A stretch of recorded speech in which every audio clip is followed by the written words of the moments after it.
Senior Chief Petty Officer Maria Reaper. Santos had exactly 3 items on her shopping list: milk, bread, and dog food for her Belgian Malinois Atlas. It was 9 p.m. on a Tuesday in the small town of Pinehurst, North Carolina. Late for grocery shopping, but Maria's schedule didn't follow normal patterns anymore. Since her medical retirement from the Navy SEALs 6 months ago, sleep had become unpredictable. Some nights she'd crash at 7 p.m., exhausted from physical therapy. Other nights, like tonight, she'd be wide awake at midnight, her body still operating on deployment time even though her last mission had ended 8 months ago. Atlas walked beside her in perfect heel position, his service dog vest clearly visible. The dog was a retired military working dog who'd served 2 deployments with Maria before a shrapnel injury to his hind leg ended his operational career. Now he was her service animal, trained to detect anxiety attacks, interrupt nightmares, and provide grounding during PTSD episodes. The parking lot of Save Mart was nearly empty at this hour.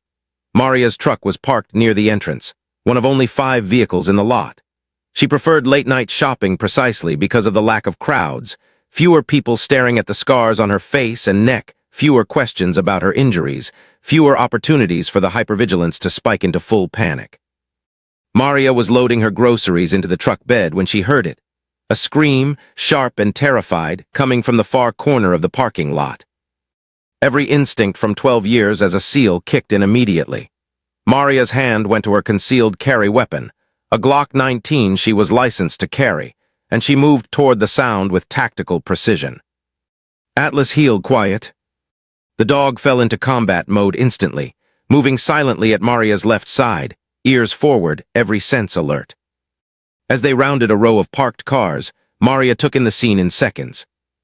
An elderly woman, maybe 70, gray hair, small frame, was on the ground near a white sedan. A younger woman, probably in her 40s, was crouched over the elderly woman, trying to shield her with her own body. And standing over both of them were 3 men in their 20s, tall, athletic, wearing dark hoodies and masks. 2 of them held crowbars. The third was rifling through a purse he'd clearly just grabbed. As Maria watched, one of the men with a crowbar kicked the younger woman in her side, sending her sprawling. "Give us your fucking wallets, now." The younger woman, Maria could see the family resemblance, probably the elderly woman's daughter, tried to get back up. "Please, my mother needs her medication. It's in her purse. Just take the money but leave the medication." The second man kicked the elderly woman directly in her ribs. The old woman cried out in pain, her body curling around the impact. Maria felt rage ignite in her chest, white-hot, controlled, focused. She'd seen a lot of violence in her career. She'd participated in operations where force was necessary. But watching 3 grown men assault an elderly woman and her daughter in a parking lot for a purse. That was unacceptable. Maria pulled out her phone with one hand, keeping her other hand near her weapon, and texted 911, armed robbery in progress, Save Mart parking lot, Pinehurst. 3 suspects assaulting 2 women, armed civilian on scene providing assistance. Then she stepped out from cover, Atlas at her side. "Step away from them, now." All 3 men turned. The one with the purse laughed. "Oh shit, it's a woman. What are you gonna do, lady? Call the cops." "Already did. They're en route. So you have 2 choices. Leave now and maybe get away, or stay and face both the police and me. Your call." The man with the crowbar who'd kicked the daughter stepped toward Maria. "There's 3 of us and one of you. You sure you want to play hero?" "I'm not playing anything. I'm giving you a chance to leave before this gets worse for you." "Worse for us?" The man laughed again. "Bitch, you don't know what." He didn't finish the sentence. He'd taken another step toward Maria, raising the crowbar in what was clearly a threatening gesture. Maria drew her weapon in one smooth motion, aimed center mass. "Drop the crowbar. Get on the ground, all 3 of you. Do it now." The casual confidence drained from the men's faces. They'd expected an easy target. Lone woman, late night, isolated parking lot. They hadn't expected someone who moved like a professional, who held a weapon with the confidence of extensive training, who spoke with command authority that suggested military background. "Jesus Christ, she's got a gun," said the man holding the purse. "Drop your weapons and get on the ground," Maria repeated, her voice absolutely calm. "Atlas guard." The Belgian Malinois moved forward into a guard position, body low, focused, ready to attack on command. 75 pounds of trained military ag. Reshen, watching the three men with complete focus. "That's a military dog," one of the men said, his voice rising with panic. "That's a fucking attack dog." "He's a retired military working dog," Maria corrected. "And he's trained to apprehend armed suspects. So I'll ask one more time, drop your weapons and get on the ground, or I release the dog and you face the consequences." Two of the men immediately dropped their crowbars and raised their hands. The third, the one holding the purse, hesitated. "Don't be stupid," Maria said. "You're already looking at armed robbery, assault, elder abuse, and assault on a disabled person if that elderly woman has any medical conditions. Don't add resisting arrest or assaulting a military veteran to that list." The man dropped the purse and raised his hands. "On the ground, face down, hands behind your heads." The three men complied, and Maria heard sirens in the distance, getting closer. She moved to check on the two women, keeping her weapon trained on the suspects and positioning Atlas to maintain guard. "Ma'am, are you okay?" Maria asked the daughter, who was still on the ground, holding her side where she'd been kicked. "My mother, she has a heart condition, the stress." Maria looked at the elderly woman, who was conscious but clearly in pain, her breathing labored. Maria had combat medical training, enough to recognize signs of distress. "Ma'am, I'm Maria. I'm a veteran with medical training. Can you tell me where you're hurt?" The elderly woman gasped out words between painful breaths. "Ribs, chest, can't breathe well." "Okay, try to stay calm. Ambulance is coming." Maria looked at the daughter. "What's your name?" Jennifer Morrison. This is my mother, Dorothy." "Jennifer, I need you to stay with your mother. Keep her as calm as possible. Talk to her, hold her hand. The paramedics will be here soon." Police cars screamed into the parking lot, 3 units lights flashing. Officers poured out, weapons drawn, assessing the scene. "Armed civilian holding 3 suspects at gunpoint," one officer called out. Maria immediately holstered her weapon and raised her hands, showing she wasn't a threat. "Senior Chief Petty Officer Maria Santos, U.S. Navy, retired. I'm the one who called 911. These 3 men were assaulting those 2 women.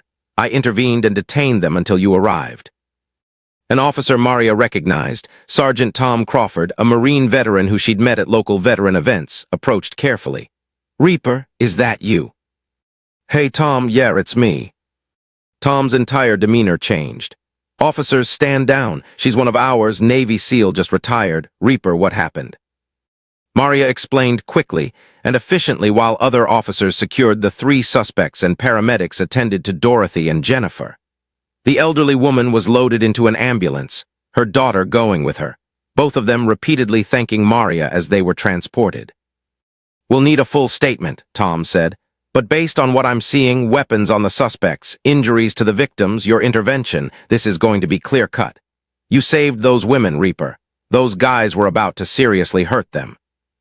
"I did what anyone would do." "No, you did what a warrior does. You ran toward danger instead of away from it." Tom looked at Atlas, who'd returned to Maria's side and was sitting calmly. "Is that the dog who saved your team in Syria?"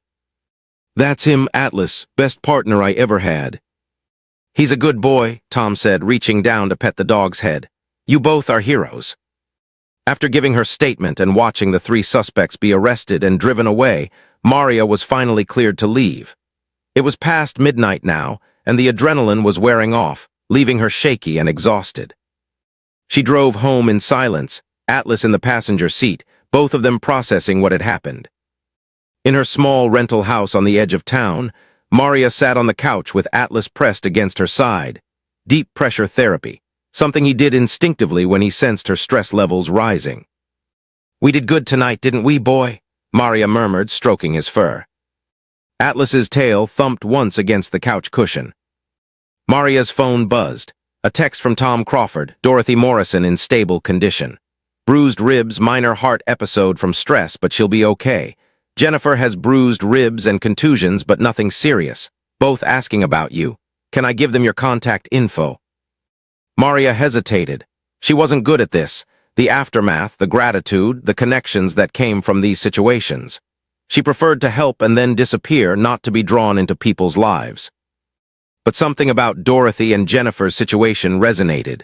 The vulnerability, the terror, the helplessness of being attacked by people stronger and more violent. Maria knew what that felt like. She carried her own scars from moments F helplessness. Yes, Maria texted back. They can contact me. She didn't expect to hear from them immediately, but 30 minutes later her phone rang. Jennifer Morrison's name appeared on the screen. Hello? Maria, this is Jennifer Morrison. I'm so sorry to call so late, but I wanted to thank you, in person, for what you did tonight. You don't need to thank me. I'm just glad I was there. You saved our lives. Those men, they were going to kill us. I know they were. They kicked my mother, kicked me, and they weren't stopping if you hadn't shown up. Jennifer's voice broke. I don't know what would have happened. You're safe now, that's what matters. The police told me you're a Navy SEAL, that you just retired, that you and your dog are both veterans. Jennifer paused. Maria, I know you don't know us, but my mother keeps asking about you. She wants to meet you properly to thank you herself. Would you be willing to visit us? Maybe tomorrow when she's been discharged from the hospital. Maria's instinct was to refuse. She didn't do well with emotional situations, with gratitude, with civilian life in general. She was still figuring out how to exist outside of military structure and combat deployments. But she thought about Dorothy Morrison's face, the terror, the pain, the helplessness. And she thought about her own mother, who was the same age, who lived alone across the country, who could just as easily be targeted by violent criminals. Okay, Maria heard herself say. I'll visit, text me when she's home and settled. After hanging up, Maria sat with Atlas for a long time, thinking about the evening. 3 men had attacked 2 vulnerable women. Maria had intervened. The women were safe. The men were in custody. It should have felt like a clean victory. But something was bothering Maria, something she couldn't quite articulate. Why had those men targeted Dorothy and Jennifer specifically? The parking lot hadn't been completely empty. There had been other shoppers, other potential victims. But the men had chosen an elderly woman and her middle-aged daughter. Had it been opportunistic, or had they been waiting for specific targets? Maria pulled out her laptop and started searching local news. She wanted to know if there had been other similar incidents, other attacks on vulnerable women in parking lots. What she found made her blood run cold. Over the past 3 months, there had been 7 reported robberies in the Pinehurst area. All of them had targeted women, mostly elderly, some with adult daughters or caregivers. All had occurred in parking lots of grocery stores, pharmacies, or shopping centers. All had involved physical violence beyond what was necessary for robbery. And in every case, the victims had been brutally beaten, even after they'd surrendered their valuables. This wasn't random opportunistic crime. This was a pattern. These men were specifically targeting vulnerable women and escalating violence for reasons beyond simple theft. Maria felt her warrior instincts sharpening. Something was very wrong here, and she was going to figure out what. But first, she needed sleep. Tomorrow she'd visit Dorothy and Jennifer. She'd ask questions. She'd start gathering information. Because if there was one thing Maria Santos knew how to do, it was hunt predators. And these men were predators who needed to be stopped. The next afternoon, Maria drove to Jennifer Morrison's house, a modest 2-story home in a quiet suburban neighborhood. Atlas sat beside her in the truck, wearing his service vest, calm and professional. Jennifer answered the door with visible relief when she saw Maria. Thank you for coming. Mom's been asking about you all morning. Please come in. The house was warm and comfortable, filled with family photos and the kind of lived-in coziness that spoke of years of memories. Dorothy Morrison sat in a recliner in the living room, wrapped in blankets, her face still showing bruises from the previous night, but her eyes alert and grateful. Maria, Dorothy said, her voice stronger than it had been in the parking lot. Come here, dear, let me look at you. Maria approached, suddenly feeling awkward and uncertain. She was better at tactical operations than emotional encounters. You saved my life, Dorothy said simply. You and your beautiful dog, I don't know how to thank you for that. You don't need to thank me, ma'am. I'm just glad I was there at the right time. Not the right time, the exact moment we needed you most. That wasn't coincidence, that was providence. Dorothy reached out and took Maria's hand. Sit with me, please. I want to know who our guardian angel is. Over the next hour, Maria found herself sharing more than she'd intended. About her Navy career, About her medical retirement after taking shrapnel to her face and neck during an operation that had gone wrong. About Atlas and his service alongs. Eyed her about her struggles adjusting to civilian life. Dorothy and Jennifer listened with genuine interest and compassion, asking thoughtful questions, treating Maria not as a curiosity or a hero, but as a person worthy of care and attention. "You're struggling," Dorothy observed, with the kind of perception that came from decades of life experience. "You saved us, but you're fighting your own battles. I can see it in your eyes." "I'm managing," Maria said, falling back on the automatic response. "Are you, really?" Dorothy's voice was gentle but penetrating. "Because Jennifer and I, we know what trauma looks like. We know what it's like to be strong for everyone else while falling apart inside." Maria felt her defenses wavering. There was something about Dorothy's kindness, her wisdom, her refusal to accept surface-level answers. "It's hard," Maria admitted. "Transitioning out. Not having the structure anymore, not having the mission, not knowing what I'm supposed to do with my life now that the one thing I was trained for is over." "The mission isn't over," Dorothy said firmly. "It's just different now. Last night you had a mission: protect 2 vulnerable women from violence.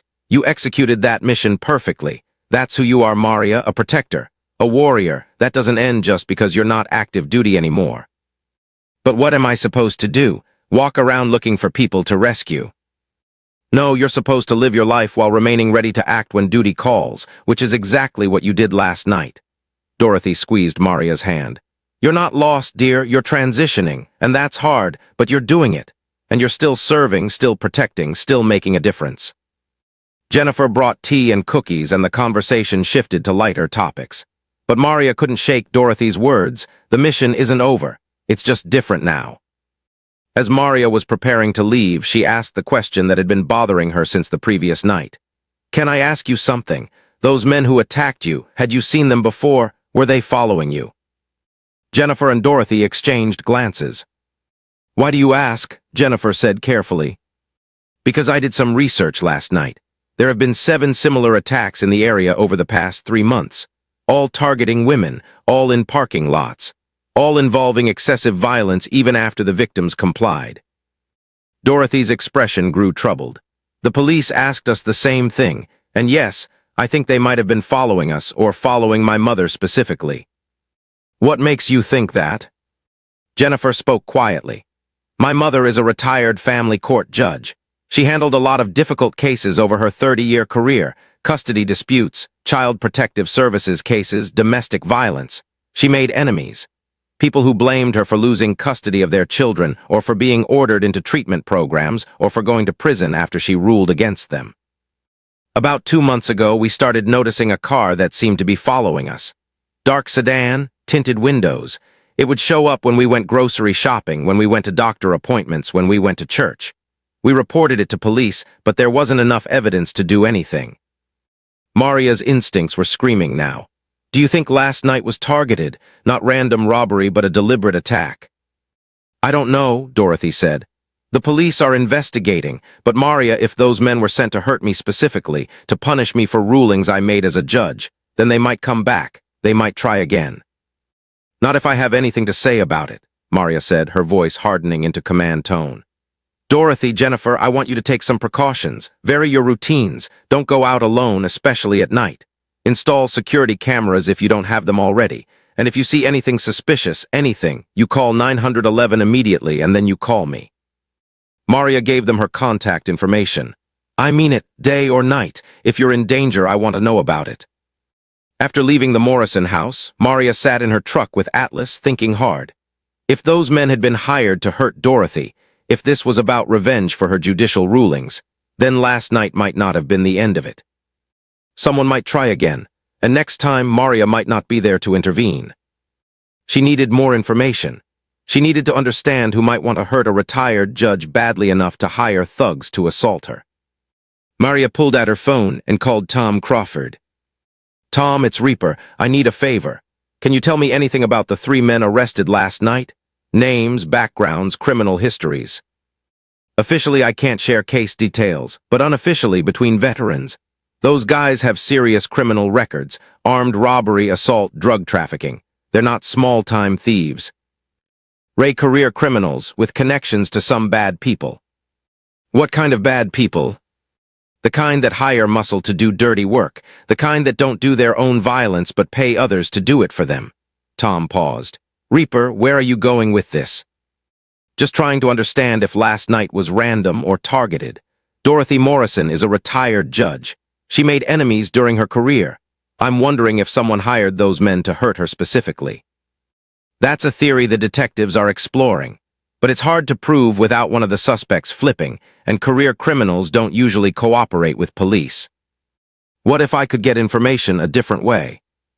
Reaper, don't do anything illegal. You're a civilian now. You don't have the protections you had as active duty. I'm not going to break any laws. I'm just going to ask some questions. After hanging up, Maria spent the rest of the day researching. She looked into Dorothy Morrison's judicial record, finding dozens of contentious cases where one party had been extremely unhappy with the judge's rulings. She compiled a list of the most likely suspects, people who'd lost custody of their children, who'd been ordered to pay substantial support, who'd been sent to prison based on Dorothy's rulings. Cross-referencing those names with criminal databases and social media gave Maria several promising leads. But she needed help. She needed someone with investigative skills, someone who understood how to track criminal connections, someone who could help her figure out who might want Dorothy Morrison hurt. Maria knew exactly who to call. Commander Jack Hawk Morrison answered his phone on the second ring. Reaper, is that you? Hey Hawk, long time. 6 months since you got out. How's civilian life treating you? It's complicated. Listen, I need your help with something. Jack Morrison was a naval intelligence officer Maria had worked with during her last deployment. He was brilliant at pattern recognition, data analysis, and connecting dots that others missed. And unlike Maria, he was still active duty, which meant he had access to databases and resources she didn't. Maria explained the situation, the attack on Dorothy and Jennifer, the pattern of similar robberies, her suspicion that this might be targeted violence rather than random crime. You think someone hired those thugs to hurt a retired judge? Jack asked. I think it's possible, and if I'm right, they might try again.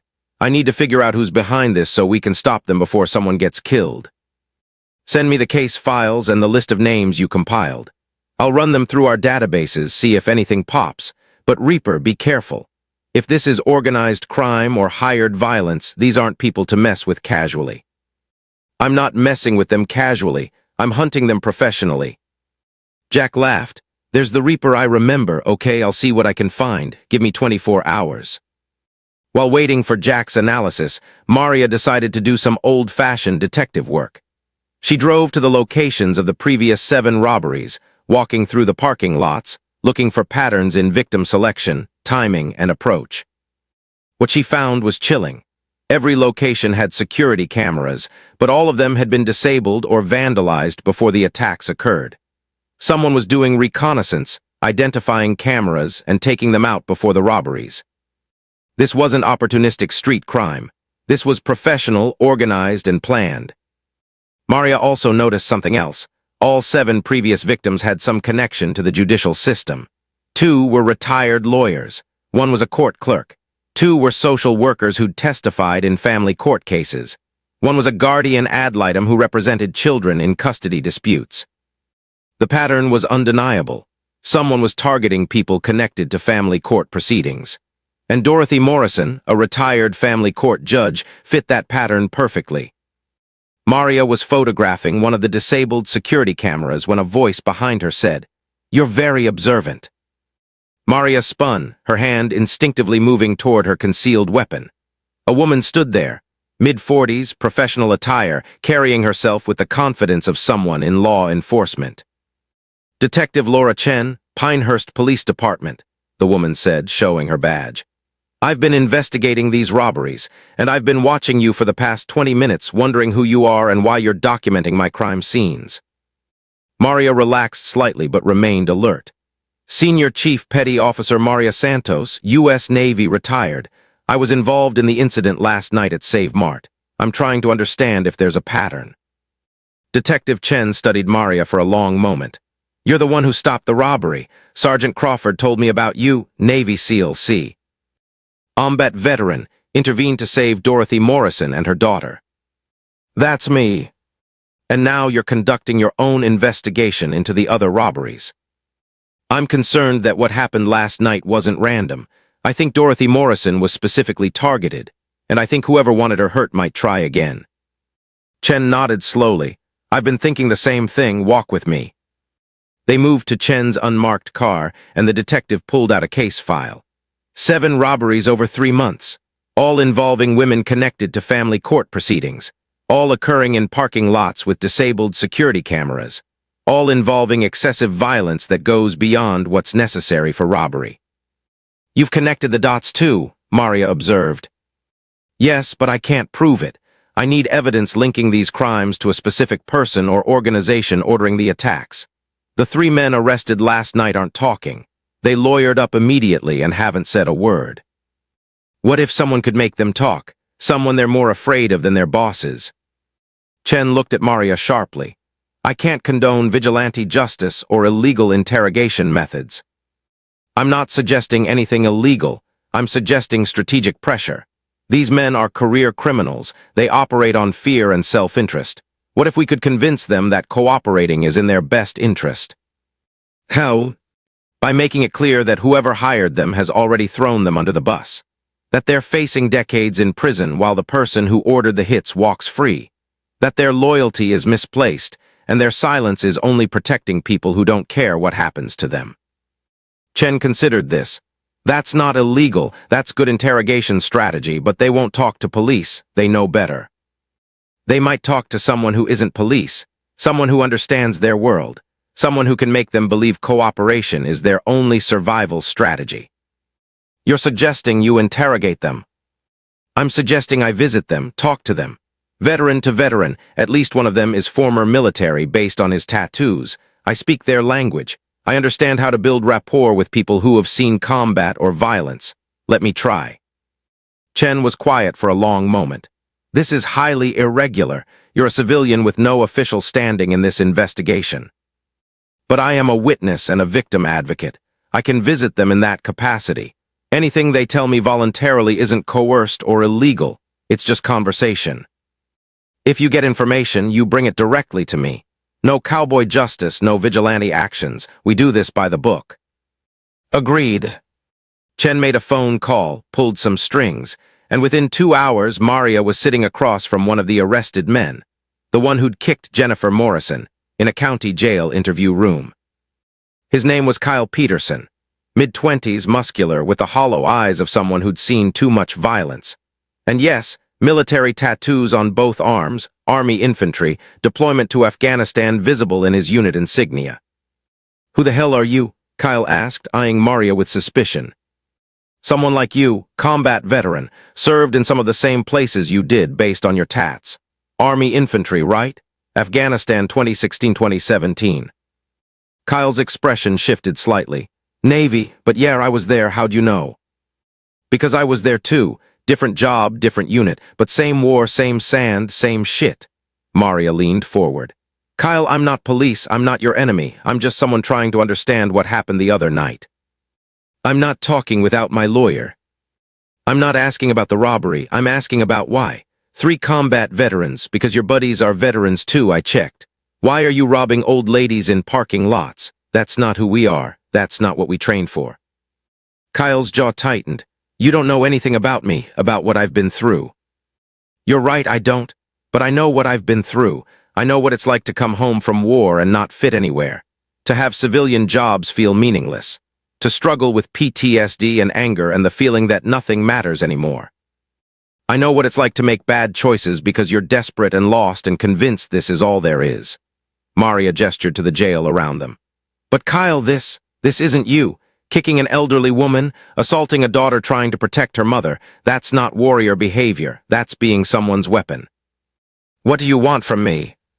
The truth, were you hired to hurt Dorothy Morrison specifically, or was she just a target of opportunity? Kyle was silent, conflict visible on his face. Kyle, you're looking at serious prison time. Armed robbery, assault, elder abuse, your buddies too. Meanwhile, whoever hired you, if someone did hire you, they're walking free. They're not in jail. They're not facing consequences. They used you as disposable muscle and then left you to take the fall. That's how it works, Kyle said bitterly. People with money and power, they don't get dirty. They hire people like us to do their dirty work, and when we get caught, we take the punishment while they move on to the next job.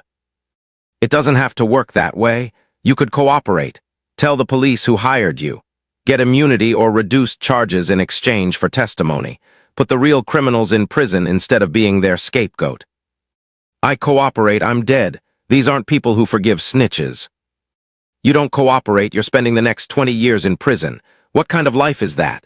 And Kyle, these people you're protecting, they're targeting veterans. Dorothy Morrison, the woman you assaulted. She's a retired judge who handled cases involving veterans, PTSD, trauma. The person who hired you to hurt her, they're not your friend. They're using you to hurt one of our own. Maria, let that sink in. I know your army. I know you understand the code. Never leave a fellow warrior behind. Always protect your brothers and sisters. Dorothy Morrison served too. Different kind of service, but service nonetheless. And someone is targeting her for doing her job with integrity. Kyle's hands were shaking now. You don't understand what you're asking me to do. I understand exactly what I'm asking. I'm asking you to be a warrior again. To stand up against people who exploit and manipulate veterans. To protect someone who needs protecting instead of being a tool of violence. I need to think about this. Think about it, but think fast, Kyle, because whoever hired you might try again. And next time someone might die, can you live with that? Maria stood to leave, then turned back. One more thing. When I intervened that night, I gave you a choice, surrender or face me and my dog. You chose to surrender. That was smart. That showed you still have some sense of self-preservation and judgment. Don't waste that by protecting people who see you as disposable. Maria left the interview uncertain if she'd gotten through to Kyle. But she'd planted seeds, doubt about his employer's loyalty, appeal to his military identity, and the reminder that his current path led only to prison and meaninglessness. Back at her truck, she found Atlas waiting patiently. The dog sensed her emotional state, the adrenaline from confronting Kyle, the frustration of not getting immediate answers, and leaned against her leg, providing grounding. "Good boy," Maria murmured. "Let's go home." Her phone rang as she was driving. Jack Morrison's name appeared on the screen. "Hawk, tell me you found something." "I found a lot of things. Reaper, this is bigger than you thought. The pattern extends beyond Pinehurst. There have been similar attacks in 3 other counties over the past year, all targeting people connected to family court, judges, lawyers, social workers, guardian ad litems." "Jesus, how many victims?" "At least 23 that we can confirm. Most didn't connect the dots because the attacks were spread across different jurisdictions. But when you aggregate the data, the pattern is unmistakable." "Who's behind it?" "That's where it gets complicated. The attacks correlate with a specific type of family court case, custody disputes involving wealthy defendants who lost.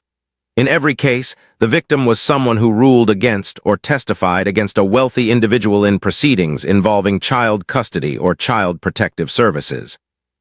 So this is revenge, rich people hiring thugs to punish people who took their kids away. Possibly, or it's systematic intimidation, attacking people involved in family court to scare them into being less aggressive in future cases. Either way, it's organized, well-funded, and extensive. Maria felt cold realization wash over her. Hawk, if this is organized crime targeting the family court system, then Dorothy Morrison isn't safe. Even with the 3 guys arrested, whoever's running this operation can just hire more muscle. Exactly, which is why I've escalated this to federal authorities. FBI is now investigating under RICO statutes, organized crime, conspiracy, witness intimidation. They're interested in your information and want to talk to you. Will they protect Dorothy and Jennifer? I'll make sure they understand the immediate threat. But Reaper, you need to be careful too. If you're investigating this, if you're getting close to figuring out who's behind it, you're making yourself a target. Let them come, Maria said grimly. I'm not an easy target. No, but you're also not active duty anymore. You don't have the backup and resources you used to have. Promise me you'll be smart about this. I promise nothing except that I'll protect Dorothy Morrison and stop whoever's behind these attacks. After hanging up, Maria drove back to Dorothy and Jennifer's house. She needed to warn them about the expanded scope of this investigation and the increased danger they were in. But when she arrived, she found police cars already there, lights flashing, officers securing the perimeter.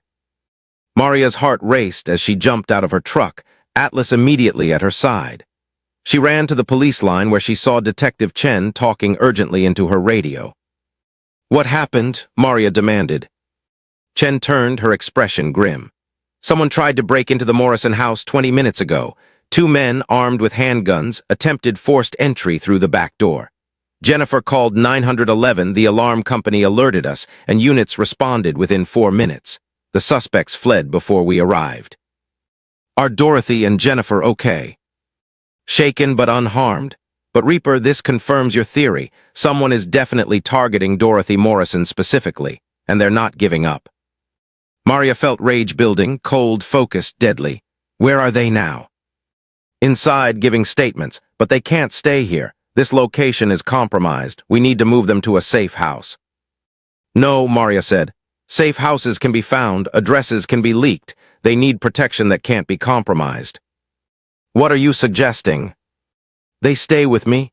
My house isn't in any database. I have security systems. I have weapons and combat training. And I have Atlas, who's trained to detect threats and protect his people. They'll be safer with me than in any official safe house." Chen looked skeptical. "That's highly irregular. You're a civilian with no official protective capacity." "I'm a combat veteran with 12 years of experience in threat assessment and protection. I've kept high-value targets alive in war zones. I can keep 2 women safe in a small town in North Carolina." "Let me talk to them, see if they're comfortable with this arrangement." Dorothy and Jennifer agreed immediately. "We trust Maria," Dorothy said firmly. "She's already saved our lives once. We'll feel safer with her than with strangers in an unfamiliar location." Within an hour, Maria had moved Dorothy and Jennifer into her house, converting her guest room and office into sleeping spaces. She reviewed her security systems, checked her weapon inventory, and briefed Atlas on protection protocols. "This is your new pack," Maria told the dog, letting him familiarize himself with Dorothy and Jennifer's scents. "These are people we protect, understood?" Atlas's focused attention and alert posture confirmed understanding. That night, Maria sat in her living room with all the lights off, Atlas at her feet, watching through windows and security monitors for any sign of threat. Dorothy and Jennifer were asleep upstairs, hopefully feeling safe enough to rest. But Maria wasn't sleeping, she was hunting. Because whoever was behind these attacks had made a critical mistake. They'd made it personal. They'd threatened people under Maria's protection. They'd continued their violence even after being warned.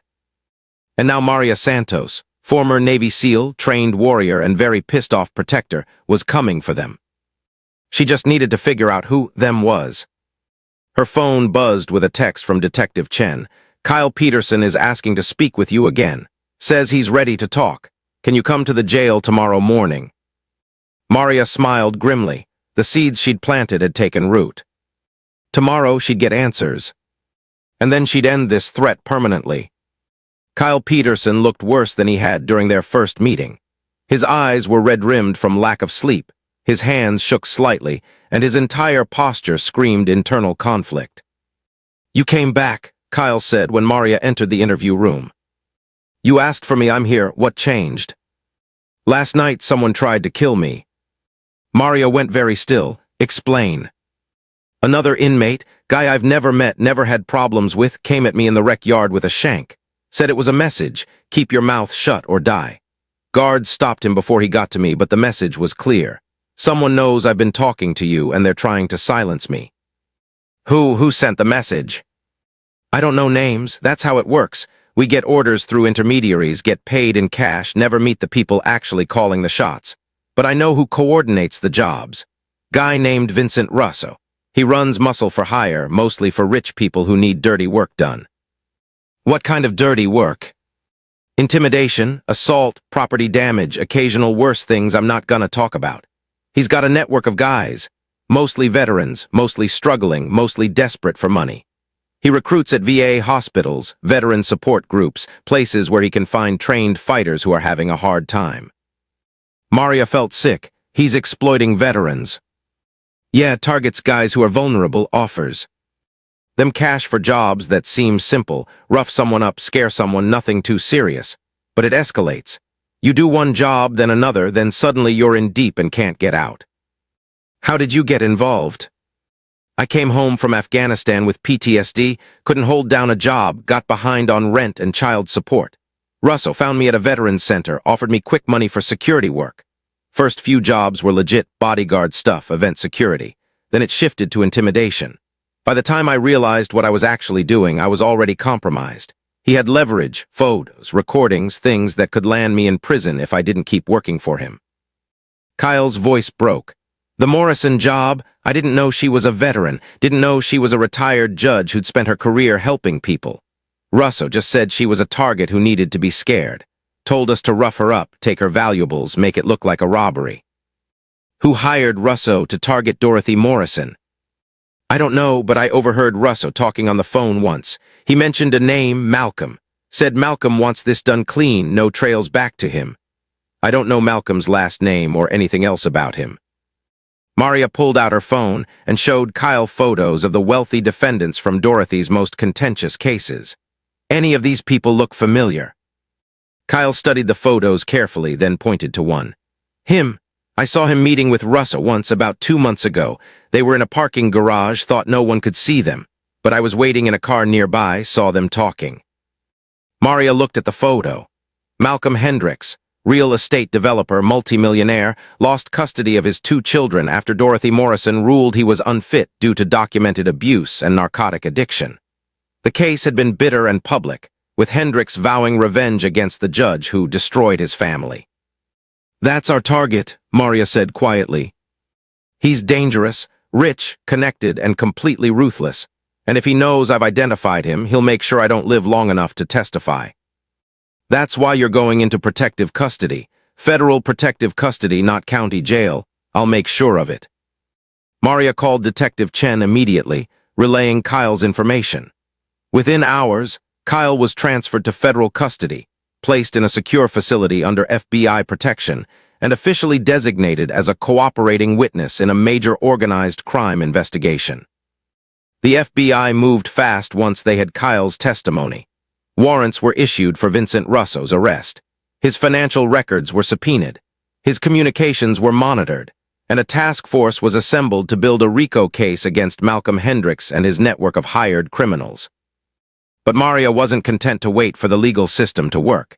Hendricks was still free, still dangerous, still capable of ordering more attacks, and Dorothy and Jennifer were still targets. She needed to end this threat now. That evening, Maria sat with Dorothy and Jennifer in her living room, explaining what she'd learned. Malcolm Hendricks, Dorothy said, her voice heavy with recognition. I remember his case, one of the most difficult custody disputes I ever handled. The man was clearly abusive, documented evidence of psychological manipulation, substance abuse, and physical intimidation of his children. But he had expensive lawyers, powerful connections, and a sense of entitlement that was honestly terrifying. What happened in the case? I awarded full custody to his ex-wife with supervised visitation only for Malcolm. He had to complete addiction treatment and anger management before being eligible for unsupervised time with his children. The restrictions were necessary to protect those kids. He took it badly. He threatened me in open court, said I'd ruined his life, that I'd pay for destroying his family, that I didn't understand who I was dealing with. The bailiffs removed him and I issued a restraining order. But I could see in his eyes he meant every word. Jennifer spoke up, her voice tight with anger. That was 2 years ago. Has he been planning revenge this entire time? It appears so, Maria said. Kyle Peterson's testimony suggests Hendricks has been systematically targeting people involved in family court, judges, lawyers, social workers, for months. Your mother wasn't the first target. She's just one victim in a much larger campaign of intimidation and violence. Why target all these people? Revenge. Revenge and intimidation. If he can scare family court personnel into being less aggressive in cases like his, he influences future rulings. It's terrorism, essentially, using violence to achieve political or legal objectives. Dorothy looked shaken. How many people has he hurt? 23 confirmed victims across 4 counties. Some were assaulted. Some had their homes vandalized. Some received death threats. Your case was one of the more serious attacks. He wanted you dead, Dorothy, not just scared, dead. Because I was the judge who took his children away. Yes, and because you represented everything he couldn't control: authority, consequences, justice. Men like Hendricks can't tolerate being held accountable. They retaliate against anyone who dares to oppose them. What do we do now? Jennifer asked. Wait for the FBI to arrest him. Hope he doesn't send more people after us while they're building their case. No, Maria said firmly. We go on offense. We make Hendricks understand that continuing his attacks will cost him more than stopping them. We make him afraid. How? Maria smiled, but it wasn't a pleasant expression. It was the smile of a hunter who just spotted her prey. By doing what I do best, tactical operations. Hendricks has been operating from the shadows, using intermediaries, keeping his hands clean. We're going to expose him, force him into the light, and when he's visible and vulnerable, we'll ensure he faces justice. Over the next several days, Maria executed a plan that combined intelligence gathering, strategic pressure, and psychological warfare. First, she worked with Jack Morrison to compile a comprehensive dossier on Malcolm Hendricks, his businesses, his assets, his associations, his vulnerabilities. They found evidence of financial fraud, tax evasion, and connections to organized crime that went far beyond hiring Vincent Russo. Second, Maria coordinated with Detective Chen and the FBI to ensure that when they moved against Hendricks, the case was airtight. Kyle Peterson's testimony was just the beginning. They needed financial records, communications evidence, and testimony from other victims. Third, Maria began carefully leaking information to the media. Anonymous tips about Hendricks's connection to the attacks, details about his bitter custody case, photos of him meeting with Vincent Russo. Not enough to compromise the investigation, but enough to make Hendricks nervous, to make him feel exposed. And fourth, most importantly, Maria started actively hunting Hendricks's remaining operatives. Vincent Russo had been arrested, but he had a network of other veterans he'd recruited. Maria identified them through Kyle's information, tracked them down, and offered them the same choice she'd given Kyle: cooperate and get help, or continue down this path and face consequences. Most chose cooperation. They were veterans who'd been exploited, manipulated into violence by someone who'd preyed on their vulnerabilities. Given an alternative path, rehabilitation, mental health treatment, legal representation, many were relieved to escape Russo's network. But a few refused. They were too deep into the criminal lifestyle, too loyal to Russo and Hendricks, too far gone to accept redemption. Those few Maria handled differently. She tracked one of them, a former Marine named Derek Walsh, to a bar on the outskirts of town. Walsh was meeting with two other men, presumably planning another job for Hendricks. Maria entered the bar with Atlas at her side. The service dog's presence gave her legal right to be there, and his intimidating appearance made it clear this wasn't a social visit. She approached Walsh's table and sat down uninvited. Derek Walsh, former Marine, 3 deployments to Iraq, honorably discharged in 2018, now working as hired muscle for Malcolm Hendricks, targeting innocent people for revenge attacks. Walsh's companions reached for weapons, but Maria was faster. She had her Glock drawn and pointed at Walsh's chest before either man could clear their holsters. Tell your friends to put their hands on the table, now. Walsh nodded and the 2 men complied. Who the hell are you? Someone who understands what you used to be and is disgusted by what you've become. You were a Marine, Walsh. You served with honor. And now you're attacking retired judges and social workers for a millionaire who can't accept consequences for his actions. I do what I'm paid to do. You do what a coward hires you to do because he's too weak to fight his own battles. That's not warrior behavior, Walsh. That's being someone's weapon, someone's tool. What do you want? I want you to understand that this is over. Vincent Russo is in custody. Kyle Peterson is cooperating with federal authorities. Malcolm Hendricks is under investigation. And every one of Russo's network is being identified and offered a choice: cooperate or face prosecution. You're giving me this choice. I'm telling you this is your last opportunity to walk away. Stop working for Hendricks. Testify against him and Russo. Help put them in prison where they belong, or continue this path and face the consequences when everything collapses, which it will very soon. Walsh was silent, calculation visible in his eyes. Think about this, Maria continued. You're a Marine. You took an oath to protect people, not hurt them for money. Hendricks is using you to terrorize veterans and civilians who have done nothing wrong. Is that who you want to be? Is that how you want to end your story? Maria stood to leave, Atlas moving with her. You have 24 hours to contact Detective Laura Chen at Pinehurst PD and offer cooperation. After that, the offer is off the table, and you'll be arrested along with everyone else in Russo's network. Your choice, Marine. Make it count. Over the next week, 3 more of Russo's operatives contacted Detective Chen and agreed to cooperate. Their testimonies added to the growing case against Malcolm Hendricks, documenting a conspiracy that spanned months and involved dozens of crimes. But Hendricks himself remained free, protected by expensive lawyers and his considerable wealth. He'd stopped meeting with his operatives directly, communicating only through encrypted messages and burner phones. He was too smart to be caught in a simple sting operation.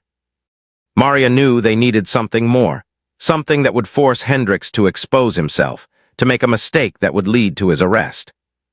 And she had an idea. It's risky, she told Detective Chen and the FBI agents assigned to the case. But it's the best way to get Hendricks to reveal himself. You want to use yourself as bait, Agent Sarah Williams said. Make yourself a target to draw him out. Not just me. Dorothy Morrison, too. We make it known that Dorothy is staying with me, that we're both threats to Hendricks' operation because we're cooperating with investigators. We create a situation where Hendricks feels he has to act, has to eliminate both of us before we can testify. That's putting 2 civilians in direct danger, Chen objected. 1 civilian and 1 combat veteran, Maria corrected. And we won't actually be in danger, not if we control the environment, set the trap properly, and have backup ready to move the moment Hendricks' people show up. Dorothy, listening from the corner of the room, spoke up. I'll do it. If it means stopping Hendricks and protecting all his other potential victims, I'll take the risk. Jennifer started to protest, but Dorothy silenced her with a look. Jennifer, this man has terrorized me for weeks. He sent people to attack us, to hurt us, to kill us. I'm tired of being afraid. I'm tired of hiding. If Maria has a plan to end this, I'm in. The FBI agents exchanged glances, then Agent Williams nodded. We'll support this operation, but we do it by the book, full surveillance, tactical teams on standby, every precaution in place. If anything goes wrong, we shut it down immediately. Agreed, Maria said. The trap was set for the following Saturday. Maria and Dorothy would be at Maria's house, supposedly alone and vulnerable. But in reality, the house would be surrounded by FBI surveillance teams, SWAT units positioned nearby, and every possible exit monitored. Maria had also made one additional preparation. She'd called in backup of her own. Jack Morrison arrived Friday evening, bringing 3 other former SEALs who'd served with Maria in various capacities. They weren't active duty anymore, but they were still warriors, still capable, and still loyal to their teammate. You really think Hendricks will make a move? Jack asked as they reviewed the operational plan. I think he's desperate.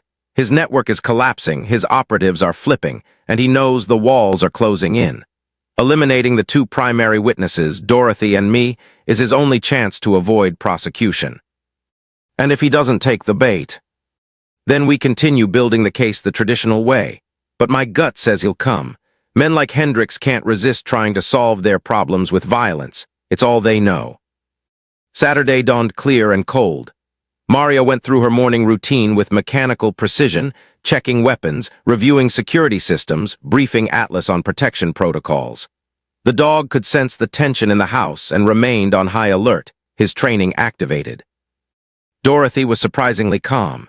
She sat in Maria's living room, reading a book, occasionally looking out the window at the quiet street. You're not scared? Maria asked. Terrified, Dorothy admitted, but also determined. Malcolm Hendricks has taken too much from too many people. If I can help stop him, the fear is worth it. You're braver than most soldiers I've served with. No, I'm just tired of being a victim. You've shown me that there's another option, fighting back. The day passed slowly. FBI surveillance teams reported no unusual activity in the neighborhood. The tactical units remained on standby, ready to move within seconds if needed. As evening approached, Maria's instincts were screaming. If Hendricks was going to make a move, it would be soon, under cover of darkness when he thought Mar. Aya and Dorothy would be most vulnerable. At 9 p.m., Atlas suddenly stood, his attention fixed on the back of the house, a low growl rumbling in his chest. "Contact," Maria said quietly into her radio, alerting the FBI teams. "Atlas is alerting. Movement in the back." "Copy that," Agent Williams responded. "Surveillance confirms 2 individuals approaching the rear of the property, armed, moving tactically." "Hold position," Maria commanded the FBI teams. "Let them make entry. We need them to commit the crime." She positioned herself with clear lines of sight to both the back door and the windows. Dorothy was in a safe room Maria had prepared. Reinforced door, no windows, communication equipment to call for help if needed. The sound of glass breaking came from the kitchen. 2 men entered through the window, weapons drawn, moving with military precision. Maria stepped out from cover, weapon aimed. "Drop your weapons, FBI, you're under arrest." The men hesitated for a split second, just long enough. FBI agents poured in from multiple entry points, tactical teams moving with overwhelming force. Within seconds, both intruders were on the ground, disarmed, and in custody. But Maria's instincts were still screaming. This felt wrong, too easy, too simple. And then she understood. "It's a distraction," Maria said urgently into her radio. "These 2 are a diversion. The real attack is happening somewhere else. Where's Jennifer?" Silence on the radio. Then Agent Williams's voice, tight with alarm. "Jennifer Morrison stayed at her house tonight. She said she'd be fine, that she had security." Maria was moving before the sentence finished, Atlas at her heels, sprinting to her truck. Jack and the other SEALs were right behind her. "Jennifer's the real target," Maria said as she drove at dangerous speeds toward the Morrison house. "Hendricks knew we'd protect Dorothy, so he created a diversion to draw our attention while his people went after Jennifer." They covered the distance in minutes that felt like hours. Maria could see smoke rising from the Morrison house before they arrived, fire, deliberate and destructive. She parked a block away and moved toward the house on foot, using the darkness and confusion for cover. Atlas remained silent and focused, his training perfect even in this chaos.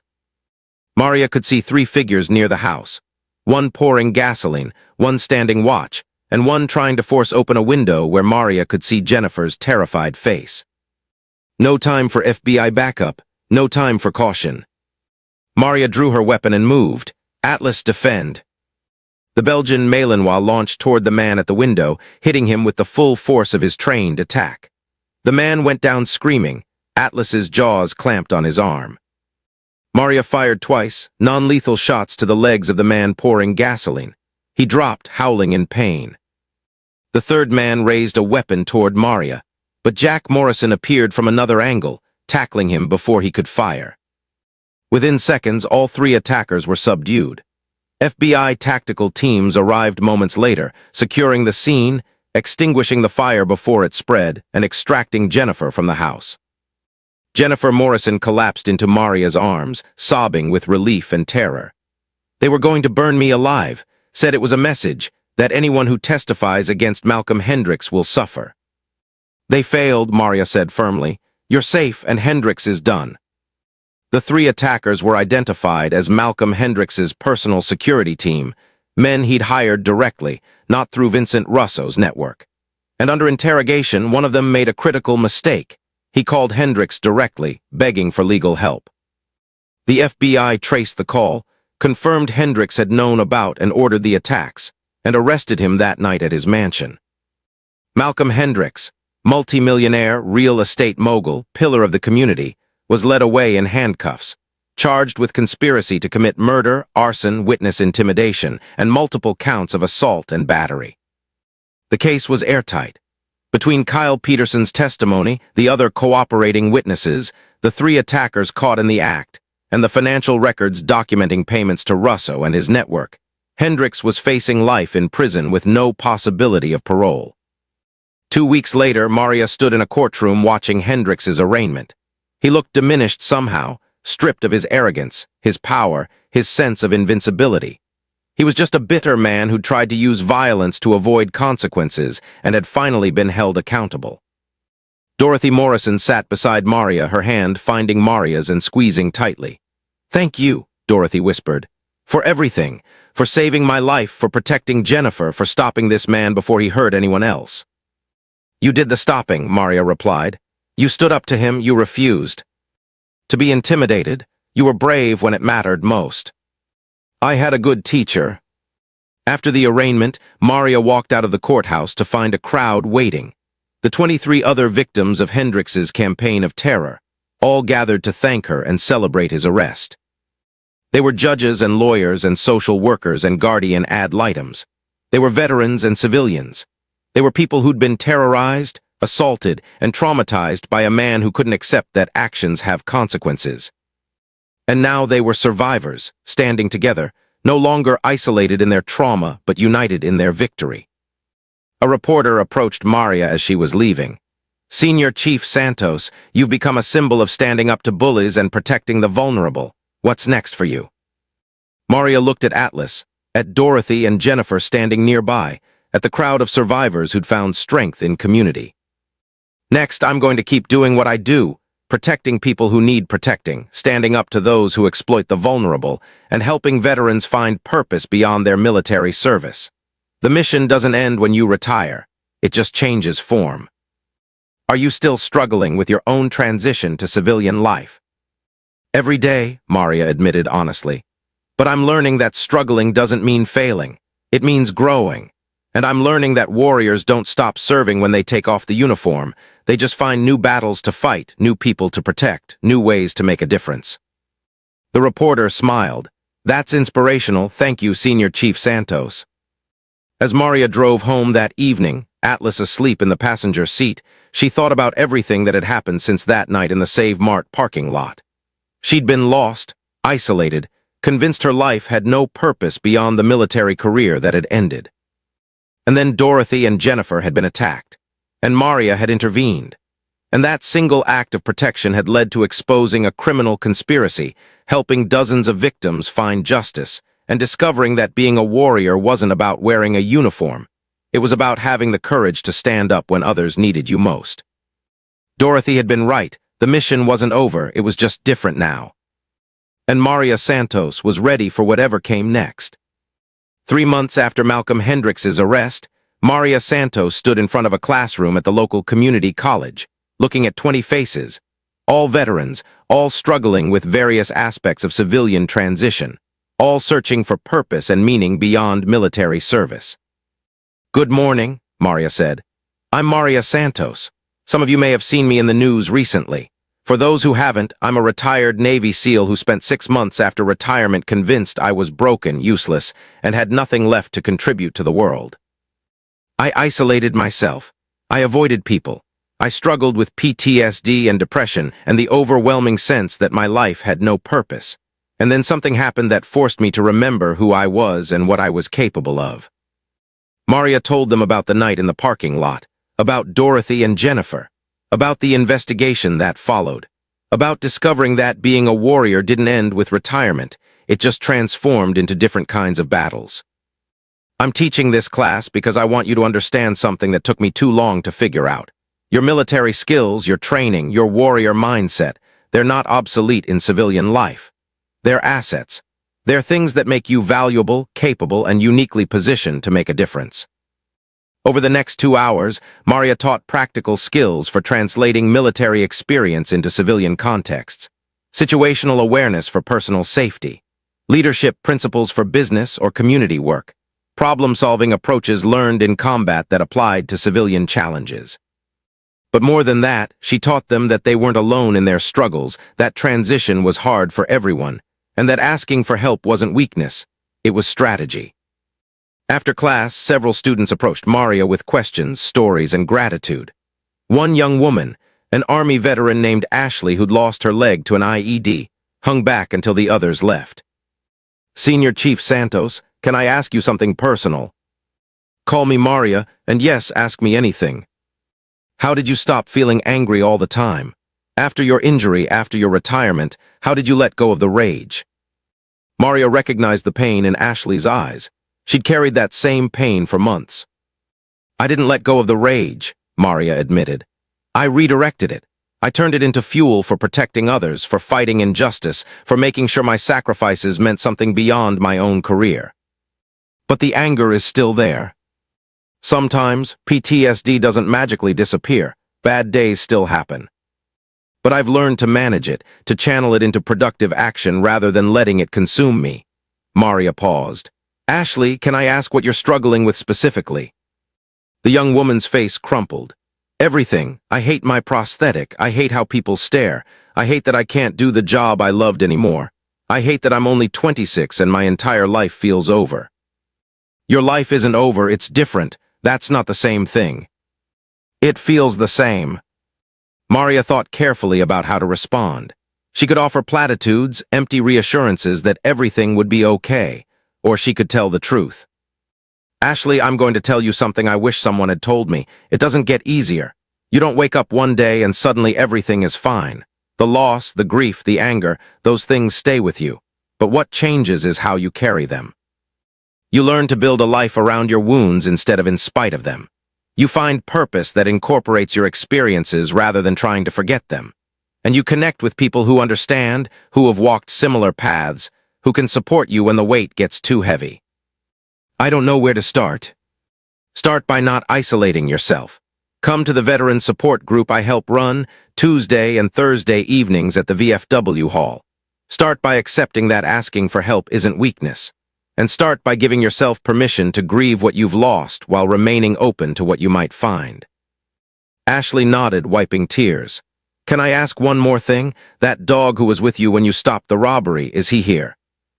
Atlas, he's outside in my truck. Want to meet him? They walked out to the parking lot where Atlas waited patiently.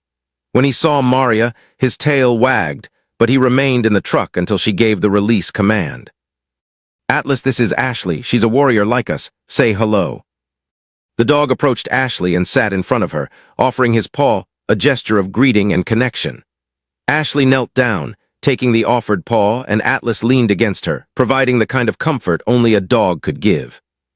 He's beautiful, Ashley whispered. He's also trained as a service dog. He helps me manage PTSD, anxiety, and flashbacks. Have you considered getting a service dog? I looked into it, but the waiting lists are long and the costs are high. Let me make some calls. I know organizations that place service dogs with veterans at no cost. Atlas came from one of those programs. If you're interested, I can help you get connected. Ashley's face lit up with something Maria recognized, hope. Small, fragile, but present. I'd like that, thank you. Over the following months, Maria's life found a rhythm she'd never expected. She taught her transition class twice a week at the community college. She co-facilitated the veteran support group with a counselor from the VA. She consulted with local police on tactical situations and veteran-related cases. And she'd started a small security consulting business, specializing in protecting vulnerable populations. Dorothy and Jennifer Morrison had become close friends. Jennifer visited weekly, often bringing meals or just sitting with Maria and Atlas, talking about everything and nothing. Dorothy, now fully recovered from her injuries, had become an advocate for family court reform and victim protection, using her experience to push for better security measures and support systems. Malcolm Hendricks had been sentenced to 45 years in prison without possibility of parole. Vincent Russ received 30 years.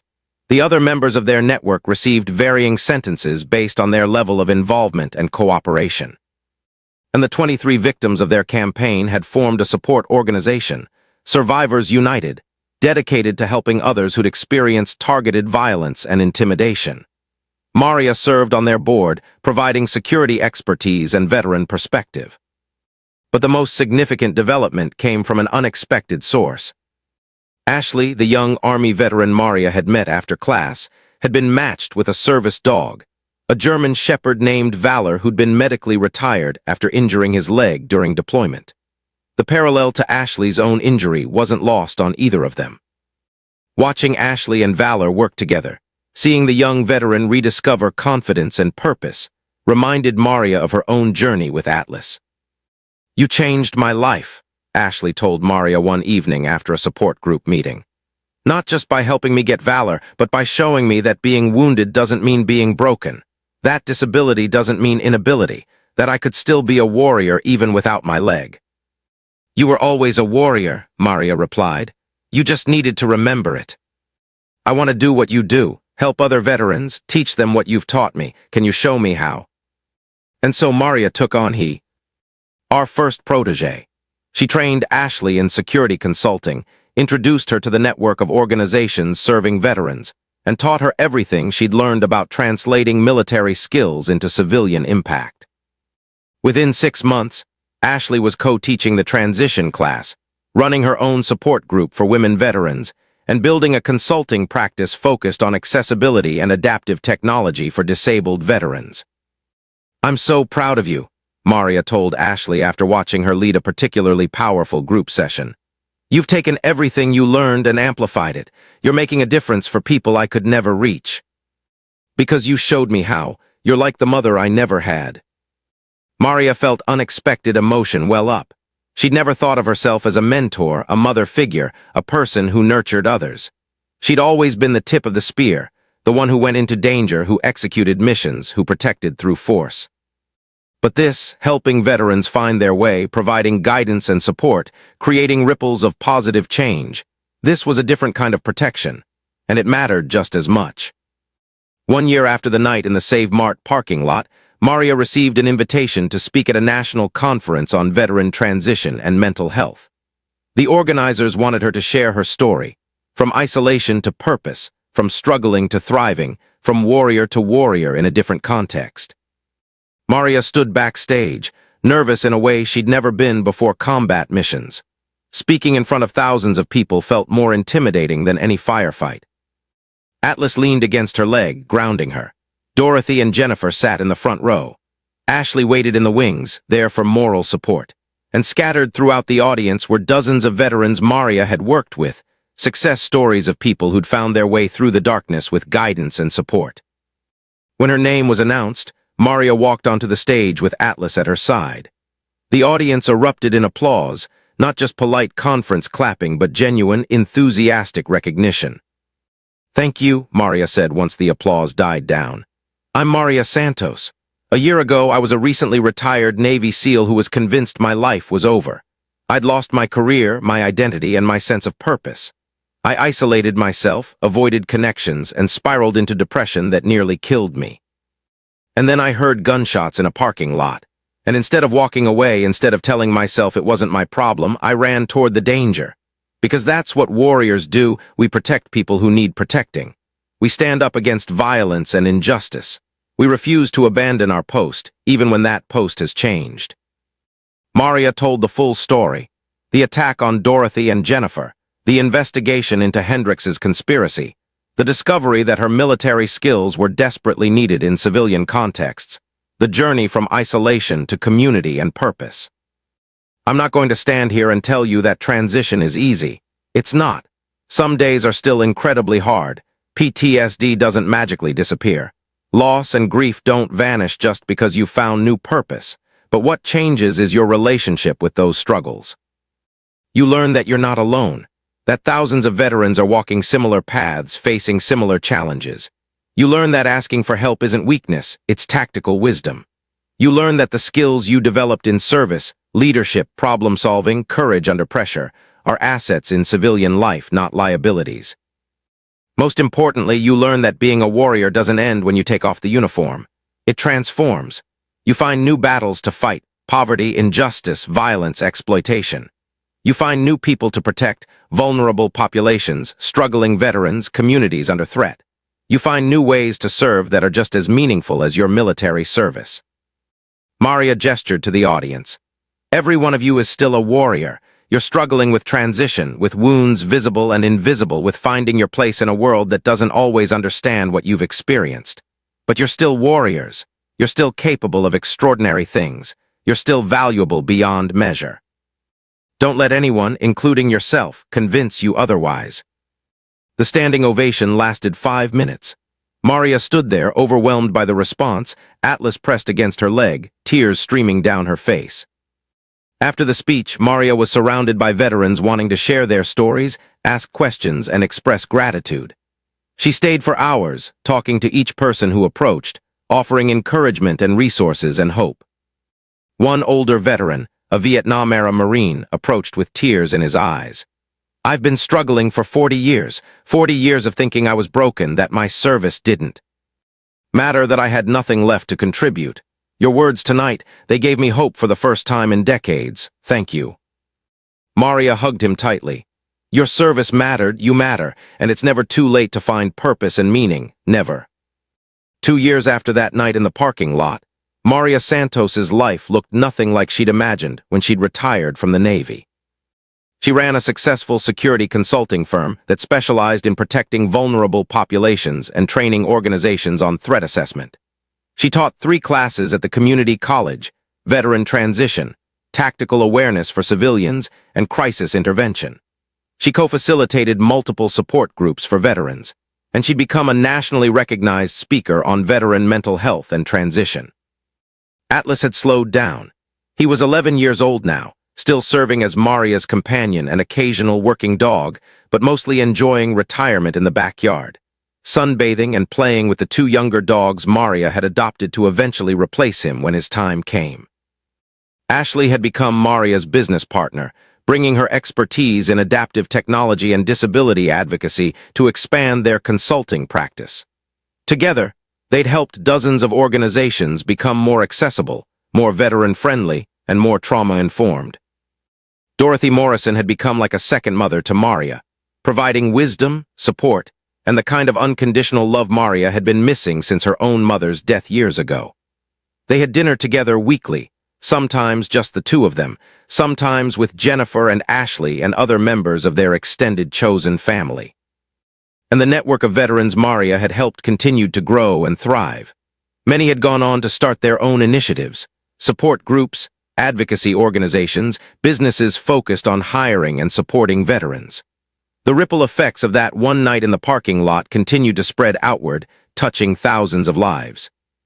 But perhaps the most significant development came from an unexpected source. The Save Mart, where Maria had intervened to stop the robbery, decided to honor her with a permanent memorial, a plaque near the entrance that read, "On this site, Senior Chief Petty Officer Maria Santos intervened to stop a violent attack, saving 2 lives and ultimately exposing a criminal conspiracy that had victimized dozens. Her courage reminds us that warriors never stop serving, that protection is always an active choice, and that one person with the courage to act can change the world. Warriors are not defined by where they serve, but by their refusal to stand idle when others need protection." The unveiling ceremony was attended by hundreds: veterans, law enforcement, community members, and every person whose life had been touched by Maria's actions and the movement they'd sparked. As Maria stood looking at the plaque, Atlas at her side and her community surrounding her, she thought about the journey that had brought her here.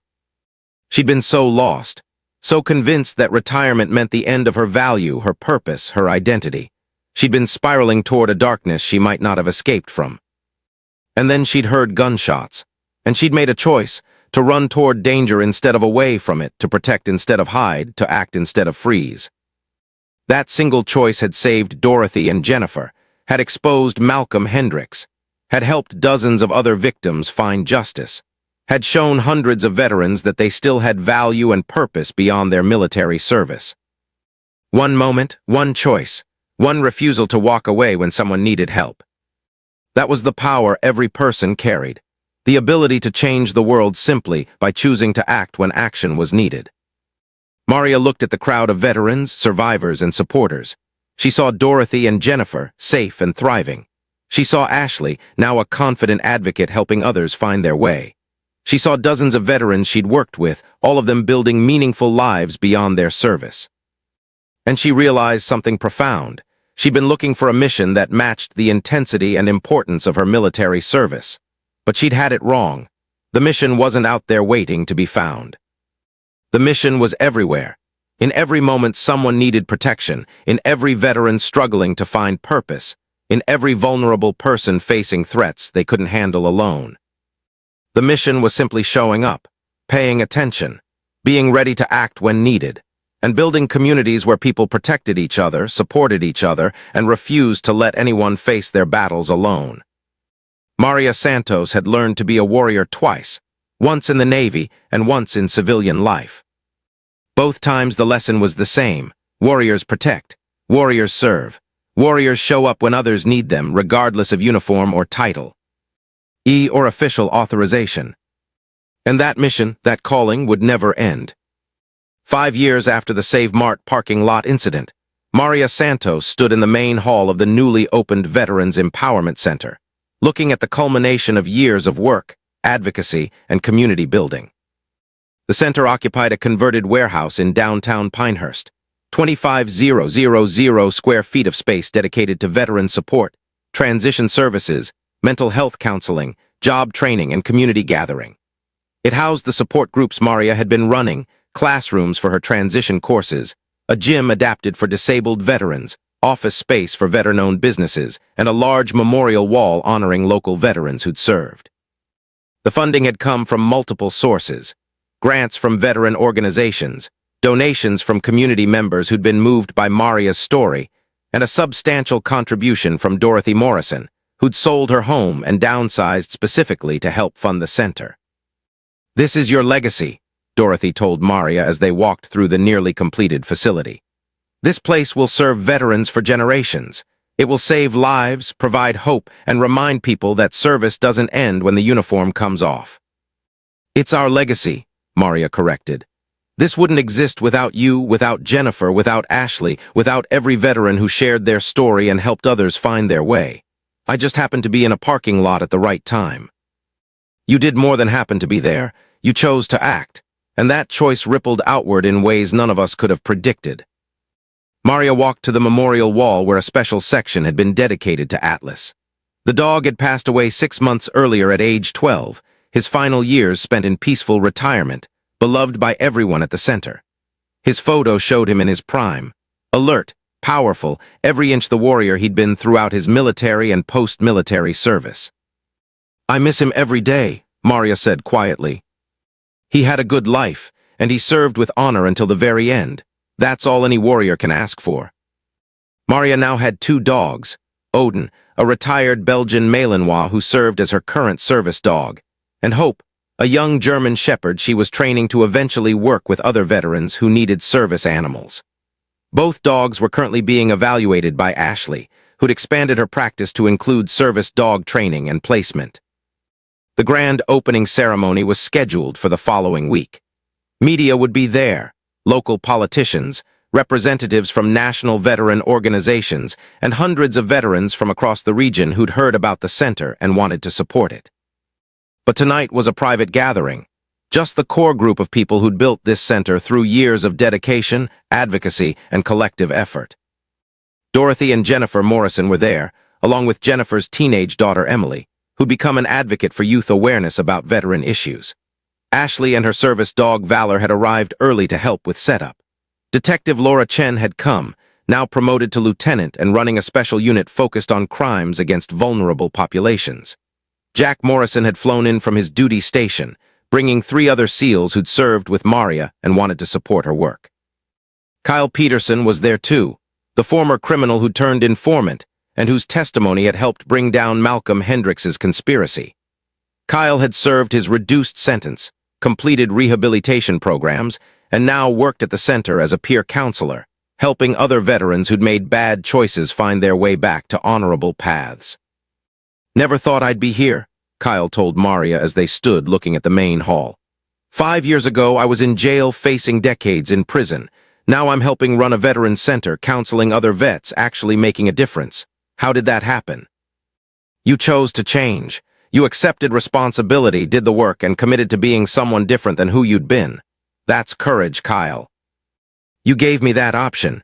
Most people would have written me off as a lost cause. Warriors don't give up on each other. Even when we've lost our way, even when we've made terrible choices, there's always a path back. You found that path. Now you're helping others find theirs." The evening progressed with stories, laughter, and the kind of deep connection that came from shared struggle and collective triumph. These people had built something meaningful together, and they all understood the weight of what they'd accomplished. As the gathering wound down, Dorothy pulled Maria aside. "Can I share something with you? Something I've never told anyone." "Of course." "That night in the parking lot, when those men were attacking Jennifer and me, I prayed. I prayed that someone would help us, that we woo. Didn't die alone in that parking lot, that there was still good in the world that would overcome the evil. Dorothy's eyes filled with tears. And then you appeared. You and Atlas, this warrior and her dog, coming out of the darkness to save us. And I knew in that moment that my prayer had been answered, that you were sent to us for a reason. I don't know about being sent. I just heard gunshots and responded. Maybe you were exactly where you needed to be, exactly when you needed to be there, for reasons neither of us fully understand. Dorothy took Maria's hand. What I do know is this. You saved our lives that night, but more than that, you showed me what courage looks like, what protection means, what it is to be a warrior even when the world doesn't recognize you as one. You've inspired me, Maria. You've inspired hundreds of veterans. You've built something that will outlive all of us. A community of support, a place of healing, a reminder that service never ends. That's your legacy. Not just stopping a robbery or exposing a criminal conspiracy, but creating a movement that reminds people they're never alone, that they still have value, that their struggles don't define them. Maria felt emotion overwhelming her. She'd spent so long thinking her life had no purpose after retirement that she had nothing left to contribute. And here was Dorothy, telling her she'd built a legacy that would endure for generations. Thank you, Maria whispered, for seeing something in me I couldn't see in myself, for believing I was worth saving even when I didn't believe it. We saved each other, Dorothy replied. That's what community means, mutual salvation, shared strength, collective healing. The grand opening of the Veterans Empowerment Center drew over 500 people, veterans, families, community supporters, and media from across the state. The local congressman attended, along with representatives from the Department of Veterans Affairs and multiple national veteran organizations. But the most moving moment came when a group of veterans, some Maria knew, many she'd never met, formed a line to share how Maria's work had impacted their lives.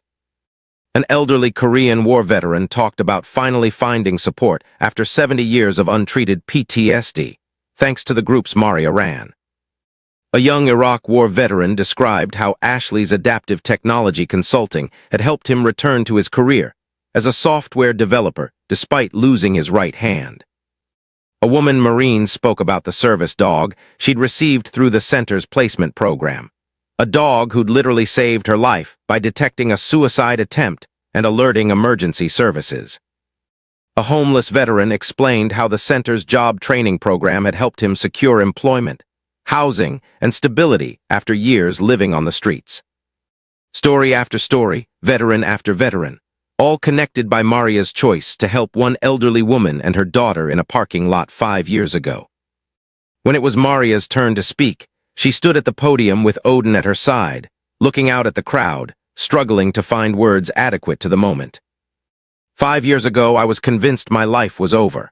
I'd retired from the Navy, lost my identity as a SEAL, and couldn't see a future worth living. I isolated myself, avoided connections, and genuinely believed I had nothing left to contribute to the world. And then I heard gunshots, and everything changed. Maria told the story one more time. The attack on Dorothy and Jennifer, the intervention, the investigation that followed. But this time, she focused on what happened after, the community that formed, the support networks that developed, the collective effort to build something meaningful. I want to be clear about something. I'm not a hero. I didn't single-handedly create this center or help all these veterans or change this community. What I did was simple. I showed up when someone needed help. And that single act of showing up created ripples that spread outward, touching thousands of lives. But those ripples didn't come from me alone. They came from every person who chose to help, to support, to contribute. Dorothy Morrison, who became an advocate for victim protection. Jennifer Morrison, who volunteered countless hours at support groups. Ashley Torres, who turned her own struggle into a practice that helps others. Kyle Peterson, who chose redemption over bitterness. Lieutenant Chen, who investigated with dedication and compassion. Jack Morrison and his team, who provided tactical expertise and brotherhood. And every veteran who walked through our doors seeking help, who then turned around and helped others. You're all part of this legacy. You're all warriors who refused to surrender, who chose healing over despair, who built community instead of isolating yourselves. Maria's voice strengthened. This center isn't about me, it's about all of us. T's about warriors supporting warriors. It's about civilians understanding that veterans need sustained care and support, not just thank yous on holidays. It's about building systems where no one has to fight their battles alone. To every veteran here today, you matter. Your service mattered. Your struggles are valid. Your wounds, visible and invisible, are real. And you deserve support, respect, and community. This center exists to provide those things, not as charity, not as pity, but as recognition that you've earned these resources through your service and sacrifice. You're not broken, you're warriors, and warriors take care of each other. The applause was thunderous. Veterans stood, many openly crying, recognizing themselves in Maria's words, finding hope in the community being offered. After her speech, Maria spent hours talking with veterans, answering questions, providing resources, and making connections. She introduced struggling veterans to peer counselors who'd walked similar paths. She connected disabled veterans with adaptive technology experts. She referred people to mental health providers, job training programs, housing assistance, and legal aid. This was her mission now, not dramatic interventions or tactical operations, but the daily work of building systems of support, creating connections, and ensuring no veteran faced their challenges alone. As the event wound down, Maria found a quiet corner and sat with Odin, both of them exhausted but content. Ashley approached, carrying 2 bottles of water. "Drink, you've been talking for hours without a break." "Thanks," Maria drank gratefully. "Hell of a day. Hell of a 5 years. You built something incredible, Maria, something that will outlive all of us." "We built it, all of us together." "But you started it, you were the catalyst, that matters." Maria thought about this. She'd never intended to be a catalyst, a leader, a person others looked to for guidance. She'd just been a lost veteran who heard someone in trouble and chose to help. But that choice, that single moment of deciding to act instead of walk away, had changed everything. Not just for Dorothy and Jennifer, but for hundreds of veterans who'd found support through the networks Maria helped build. For communities that were safer because vulnerable people were protected. For a culture that had become slightly more aware of veteran issues and needs. "I'm not done, you know," Maria said. "This center is just the beginning.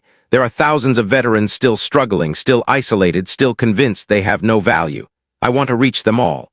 Build more centers, create more programs, make sure every veteran knows they're not alone."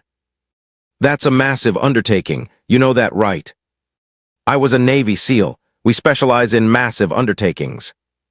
Ashley laughed. "Fair point, okay, so what's next?" "Next, we replicate this model in other cities. Find local leaders, provide them with resources and training, help them build their own veteran centers. Create a national network of support so no matter where a veteran lives, they have access to community and resources." "That's ambitious." "That's necessary. The VA does important work, but they can't do everything. Veterans need peer support, community connection, and local resources that understand their specific needs. That's what these centers provide." "How do we fund all this?" "Grants, donations, partnerships with veteran organizations, and increasingly government contracts. The model works, we've proven it here, now we scale it." Over the next several years, Maria did exactly that. Working with a team that included Ashley, Kyle, and other committed advocates, she established Veterans Empowerment Centers in 8 cities across 3 states. Each center was run by local veteran leaders, supported by Maria's organization, but independently operated to ensure they met their community's specific needs.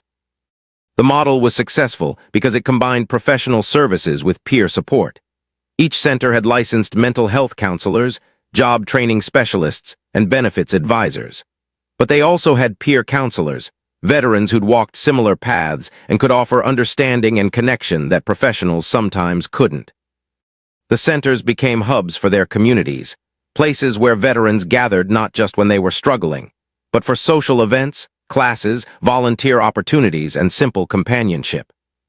10 years after that night in the Save Mart parking lot, Maria Santos was invited to the White House to receive the Presidential Citizens Medal, one of the highest civilian honors, awarded to individuals who have performed exemplary deeds of service.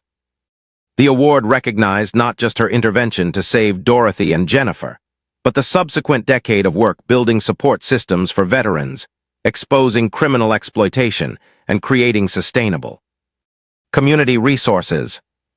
Maria stood in the east room of the White House with Odin at her side, uncomfortable in the formal dress uniform she'd been asked to wear, surrounded by dignitaries and officials who felt very far from the parking lot where this journey had started.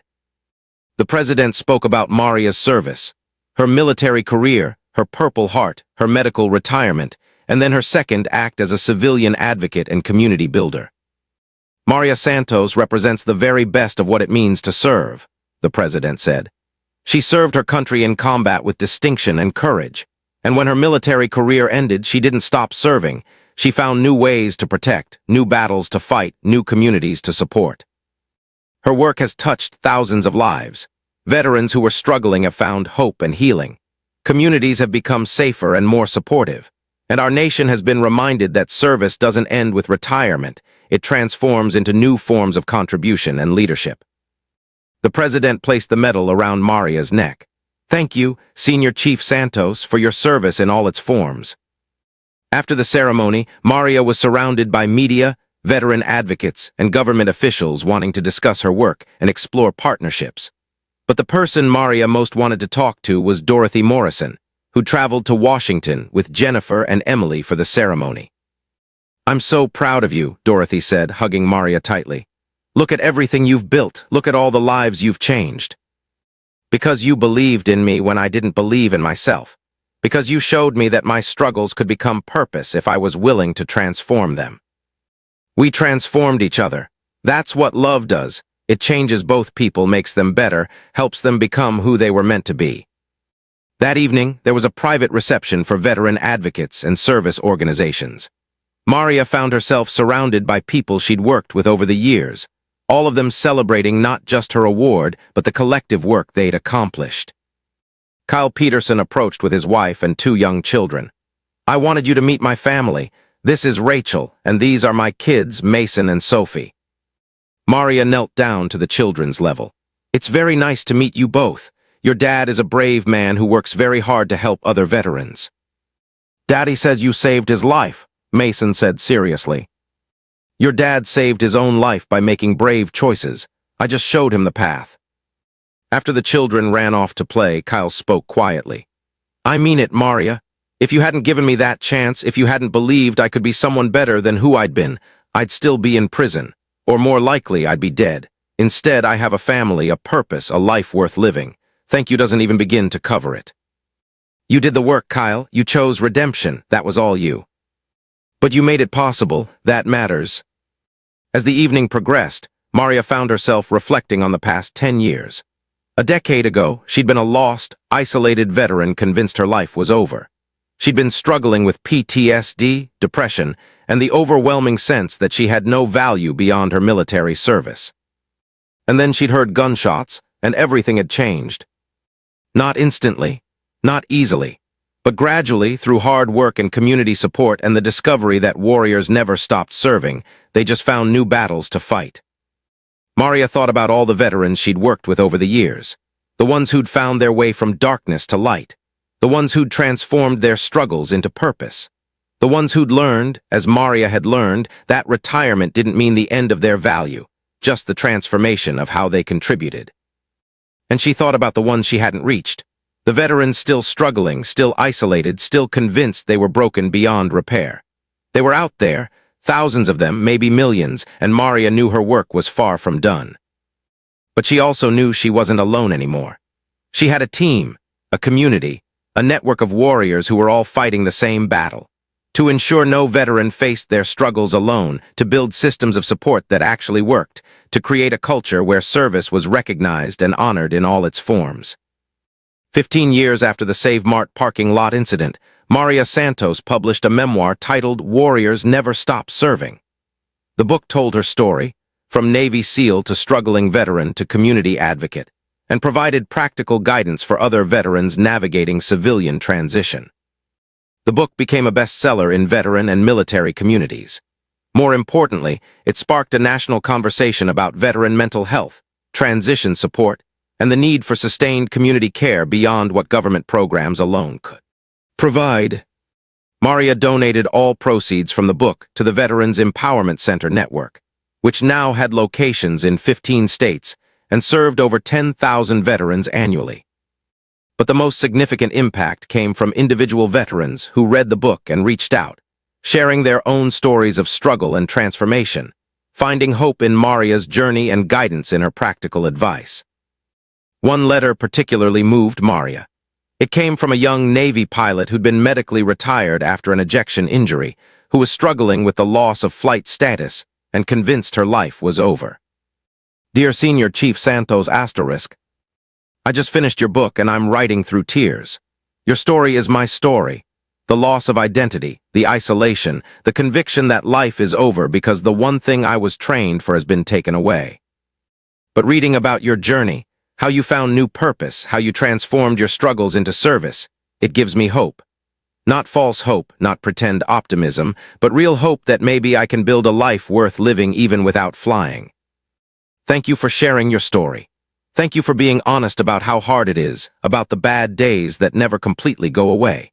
And thank you for showing that warriors can serve in many ways, that our value doesn't end when our military careers do. You've saved my life without ever meeting me. That's the power of your story, your legacy, your work. Respectfully *, Lieutenant Sarah Williams, USN, Ret. Maria responded immediately, providing resources, contact information for the nearest Veterans Empowerment Center, and her personal phone number in case the young pilot needed to talk. This was the work that mattered most, not the awards or recognition, but the individual connections, the person-to-person support, the reminder that no one had to face their struggles alone. 20 years after that night in the Save Mart parking lot, Maria Santos was 71 years old. She'd officially retired from running the Veterans Empowerment Center network, turning leadership over to Ashley and a new generation of veteran advocates. But retirement didn't mean stopping.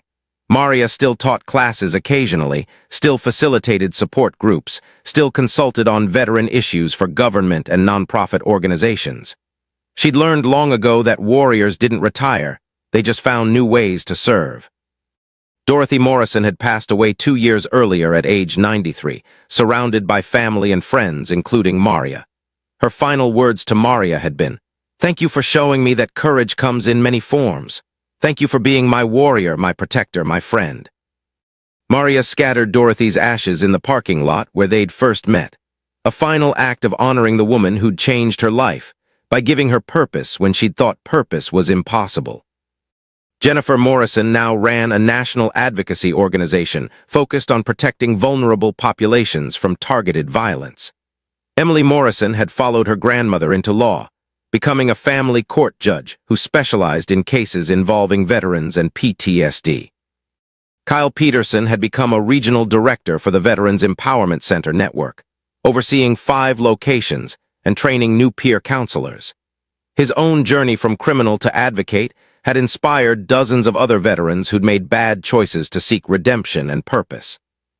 And thousands of veterans, people Maria had never met, whose names she'd never know, had been touched by the work that started with one night in a parking lot. They'd found support at the centers, read the book, attended the groups, or simply heard the message that they weren't broken, weren't alone, and still had value beyond their military service. Maria thought about this often as she sat in her backyard with her current dog, a young Belgian Malinois named Atlas II, named in honor of her first partner. The original Atlas had passed away years ago, but his legacy lived on in the work he'd helped Maria accomplish. 20 years, 2 decades since that night when she'd heard gunshots and made a choice that changed everything. Maria had learned so much in those years. That service never really ended, it just transformed. That warriors protected in many ways beyond combat, that community and connection were more powerful than any tactical operation. That vulnerability and asking for help were strengths, not weaknesses.